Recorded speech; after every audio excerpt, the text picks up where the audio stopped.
고린도후서 5장 21절 저희들 함께 한 목소리로 합독하겠습니다. 하나님이 죄를 알지도 못하신 이를 우리를 대신하여 죄로 삼으신 것은 우리로 하여금 그 안에서 하나님의 의가 되게 하려 하심이라. 아멘. 기도하겠습니다. 하나님,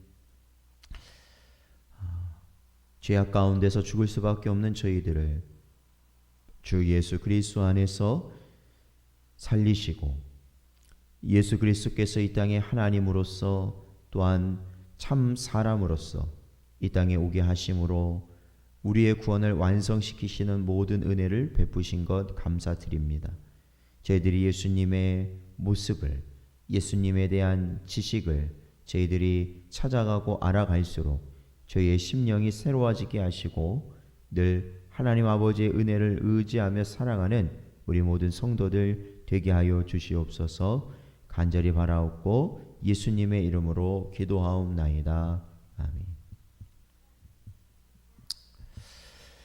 사랑하는 성도 여러분, 오늘도 저에게 주신 하나님의 말씀을 통하여서 특히 주 예수 그리스도에 대한 성경의 가르침을 저희들이 바르게 우리의 심령에 새기고 참된 구원의 길을 저희들이 살아갈 수 있는 은혜가 있으시기를 축원드립니다. 예수님은 인간으로서의 아버지가 없이 동정녀에게서 태어나셨습니다. 그래서 그에게는 언제나 그것으로 인한 죄의 성품이 없으셨습니다. 우리는 여기서 한 걸음 더 나아가서 예수님의 전 생애를 죄 없이 한 가지의 죄도 저지르지 않으시고 사셨음을 우리는 오늘 살펴보려고 합니다. 그러니까 우리가 보통 쉽게 예수님은 죄 없으신 분이시다 이렇게 말을 하고 거기서 조금 더 생각하면 예수님은 동정녀 마리아에게서 태어나셨고 즉 성령의 잉태하심으로 태어나셨기 때문에 원죄와 또한 본래부터 죄의 성품을 가지지 아니하셨다라는 그 수준에까지는 우리가 생각하는데 사실 예수님께서 태어나시고 나서 십자가에서 돌아가시기 이전까지 그 전생의 모든 순간 우리와 똑같은 삶을 사셨지만 죄는 없으시다라는 그러한 부분에 있어서는 우리가 많이 고려하지 않고 저희들이 생각하는 부분이 있습니다. 오늘 본문 말씀 고린도후서 5장 21절 말씀에서도 하나님이 죄를 알지도 못하신 이를 우리를 대신하여 죄로 삼으신 것은 이라고 표현되어 있습니다. 그러니까 우리가 하나님이 죄를 알지도 못하시는 이라는 분은 바로 예수 그리스도를 의미하고 죄를 알지도 못하신 이로 말미암아 우리의 죄가 대신 그에게 전가되었다라는 것이죠. 그러니까 예수님께서는 태어나시면서도 죄가 없으신 분이셔야 했지만 이 땅에서 살아가시면서도 분명히 죄가 없으신 분이어야만 우리의 죄를 감당하실 수 있는 그러한 메시아 또한 구세주가 되실 수 있는 것입니다. 우리가 믿는 예수 그리스도는 반은 하나님이시고 반은 인간인 어떤 그러한 우리가 손쉽게 생각하는 그러한 모습이 아니십니다. 그는 두 가지 성품이 서로 혼합되지 아니하셨지만 그러니까 섞이지 않았다라는 겁니다. 신성과 인성이 섞이지 않으셨지만 또한 완전한 연합을 이루신 참 인간이시면서 또한 참 하나님이셨다라는 것이죠. 우리 구주가 갖는 두 가지 성품은 모든 점에서 분리되었지만 또한 구별되지 않는 그러니까 그렇다고 해서 완전히 따로 떨어져 있는 그러한 성품이 아니셨다라는 겁니다.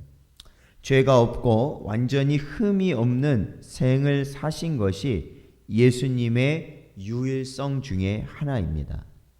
이러한 가르침은 성경의 곳곳에서 우리에게 보여지고 있는데, 이 사도행전 4장 27절 30절에 보면 거룩한 종 예수라는 표현이 거듭 2번 나옵니다. 이것은 주께서 나실 때부터 거룩하시고 순결하신 분임을 우리에게 분명히 보여주고 있습니다. 누구도 거룩하신 분이라는 표현을 받을 수 없기 때문에 그렇죠.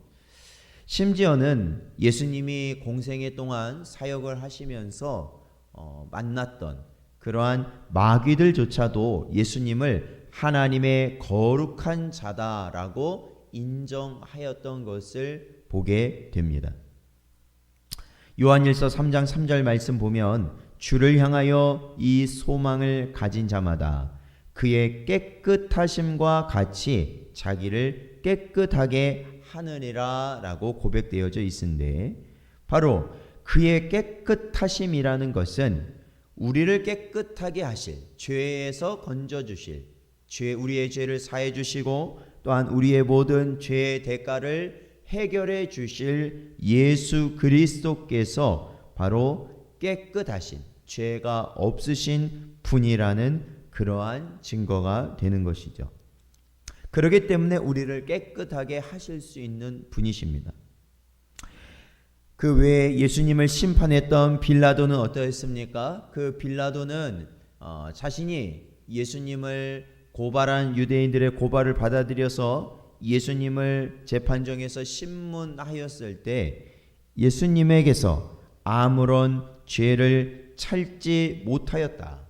아무런 죄를 찾지 못하였다. 그는 말하였고, 또한 빌라도의 부인 역시 이 빌라도에게 찾아와서 이 빌라도의 부인은 사실 그 예수님과는 그런 관계가 없는 것으로 보이는데, 그 부인이 간밤에 꿈을 꾸고 와서 예수님에 대해서 뭐라고 얘기하냐면 예수님은 옳은 사람이다라고 그는 이야기하고 있습니다. 또한 예수님의 죽음을 가까이서 지켜본 자 중에 하나였던 이방인인 백부장은 바로 예수님께서 돌아가실 때 예수님께서 의인이셨다라고 그는 또한 역시 증언하고 있습니다. 바로 이와 같이 성경은 예수님을 따르는 자들이었던, 아니면 예수님을 따르지 않는 자이던, 심지어는 마귀조차도 예수님은 거룩하신 분이시고 죄가 없으신 분이심을 우리에게 분명히 밝히 보여주고 있습니다. 즉 예수님께서는 이 땅에 죄 없이 태어나셨고, 또한 이 땅을 살아가시면서 우리와 동일한 모든 상황을 겪으셨지만 죄 없이 그 모든 상황을 승리하셨다라는 것입니다. 그러니까 성경에서는 어떠한 행동, 행위, 드러나는 것만을 죄라고 하는 것이 아니라 예수님의 가르침에서도 나오듯이 생각하는 것, 즉 내 마음속에 품는 것 자체를 이미 예수님은 죄라고 보시는데, 예수님께서는 살아가시는 모든 순간순간마다 모든 겪어지는 시험 가운데서도 예수님은 행동에서뿐만 아니라 그의 생각조차도 오로지 하나님만을 찬양하실 것에, 하나님만을 높이시는 것, 하나님의 말씀에 순종하는 것, 하나님으로 인하여 기뻐하는 것에만 초점이 맞춰져 있으셨고, 또한 이 마음으로 짓는 모든 죄까지도 짓지 아니하셨다라는 것입니다. 우리가 앞서서도 살펴봤지만 만약 예수께서 아주 작은, 먼지보다도 작은 죄를 지으신 분이셨다면 결국 자신의 죄로 말미암아 갈보리 십자가를 지실 수밖에 없으셨을 것이고, 그에게는 부활이 없었을 것이며, 또한 그를 믿는 모든 자들에게 주어진 부활이라는 것은 이루어질 수 없다라는 것입니다. 사랑하는 성도 여러분, 우리는 오늘 말씀을 통해서 주 예수 그리스도께서 이 땅에 오실 때에도 죄가 없으셨지만 이 땅을 살아가시면서도 죄 없이 살아가심을 우리는 바라보았습니다. 그것은 바로 저와 여러분이 주 예수 그리스도를 우리의 모든 신앙의 본으로 삼고 우리 역시도 주님이 이 땅에 가신 바로 그 십자가의 길을, 죄에 짓지 아니할 수 있는 그 길을 가야 하는 것입니다. 사랑하는 성도 여러분, 저와 여러분은 어떠한 자들입니까? 이제 우리는 예수 그리스도 안에서 참으로 구원받은 자, 성도로서 살아가는 자들입니다.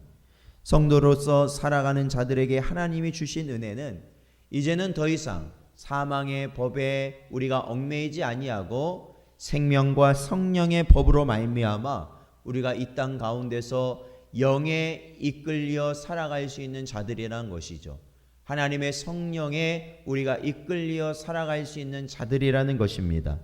우리가 지금까지는 우리의 육신의 그러한 이끌림에 우리가 어떻게 합니까? 묶여서 살아와서 죄를 지을 수밖에 없는 자들이었다면은 이제 앞으로는 우리가 성도로서의 사는 삶이라는 것은 더 이상 죄에 이끌리는 것이 아니라 성도로서 하나님의 법에 따라 살아가는 자가 저와 여러분이라는 것입니다. 사랑하는 성도 여러분, 오늘 하루도 저희들 살아갈 때 성령 하나님의 충만하심이 우리와 함께 하시기를 간절히 구하시길 바라고, 내 뜻과 내 의지가 아니라 하나님의 뜻과 하나님의 말씀을 좇아서 우리가 죄를 떠나 우리가 주님이 가신 그 길을 하루하루 살아갈 수 있는 여러분 되시기를 주의 이름으로 축원드립니다. 오늘도 저희들